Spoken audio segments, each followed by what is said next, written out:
Hallelujah. সকালকে জয় যিশু। Praise the lord. ঈশ্বরের মহিমা হোক, ঈশ্বর রাজ্য আসুক।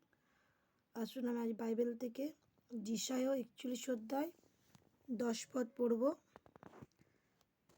এখানে ঈশ্বর বলেছেন, চিন্তিত হইও না, আমি তোমার সঙ্গে আছি, ভীত হবে না, আমি তোমার ঈশ্বর, আমি তোমাকে শক্তিশালী করব, তোমাকে সাহায্য করব, তোমাকে আমার ভালো দক্ষিণ হস্ত দিয়ে সমর্থন দেব।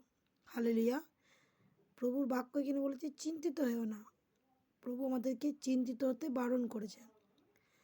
আমি তোমার সঙ্গে আছি। ঈশ্বর আমাদের সঙ্গে আছেন, ভীত হবে না। আমাদেরকে ভয় খেতে ঈশ্বর বারণ করেছেন। আমি তোমার ঈশ্বর। তিনি বলেছেন, আমি তোমার ঈশ্বর, তোমরা ভয় খেও না, আমি তোমাকে শক্তিশালী করব।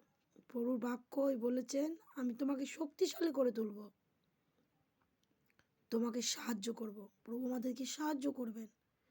তোমাকে আমার ভালো দক্ষিণ হস্ত দিয়ে সমর্থন দেব। হালেলুয়া। তবে আমাদের সকলকে কি চিন্তিত হওয়া যাবে না, ভয় খাওয়া যাবে না, কারণ ঈশ্বর আমাদের সঙ্গে সঙ্গে আছেন। হালেলুয়া। আশা করি এই বাক্য আমাদের জীবনে আশীষিত হবে। সকলকে জয় যিশু। আমেন।